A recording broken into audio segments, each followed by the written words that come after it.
My name is Adam Hansen. I'm 28. I'm a husband and a father of 3, and I'm proud to be a steel fabricator.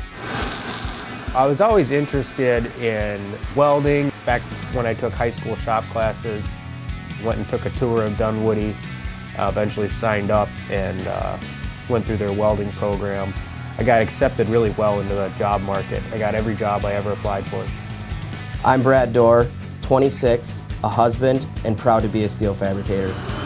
I like to modify things like my boat and my car at home, and it makes sense that I turn my career into that, where I can take stuff from scratch and then build into something cool, like a stadium or a bridge.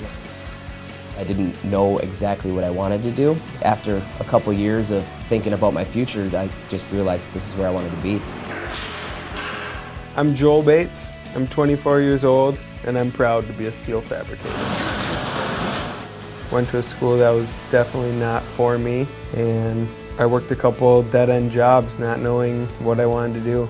Sitting in a classroom all day was not for me, so I knew sitting at a desk the rest of my life wasn't going to happen. Once I got here and I saw how big and open the shop is, and you're communicating and working with people all day long, this is what I wanted to do.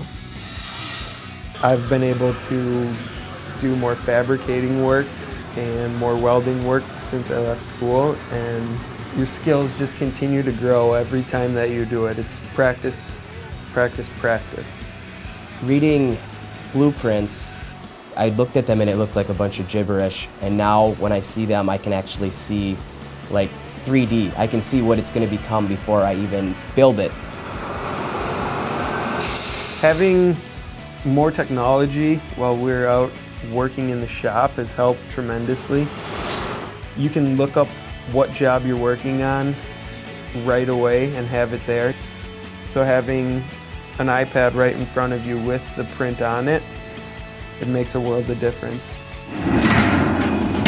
One of the coolest things about being a steel fabricator is you get to see your accomplishments in front of you every day as you leave. You get to see what you built, what your coworkers built, what your team built. And one thing I really take a lot of pride in is that what we're doing, we're making buildings and structures that athletes are going to play in, people going to work every day, may even be apartment buildings people live in. So these products that we make are used on a daily basis. I take a lot of pride in it. When I go and sit in a seat at Target Field and I can look up and see the steel we fabricated. And when I take my family to the Twins game, I can show my wife and my children that, you know, Dad was working on this, and I could tell when these pieces were in the shop. It makes you really feel like you've done something worthy. Like, it makes you proud of who you are and what you've done for the company. Working here, it's a career. It's not a part-time job. It's not a dead-end job. It's always going to be here too. We're always going to need skilled workers. If you want to get out, you want to work with your hands, you want to be on your feet, I would go into this industry. I was lucky I found a career that I love, and I was able to make a good income and be able to support myself. There's always buildings that are going to need to be built.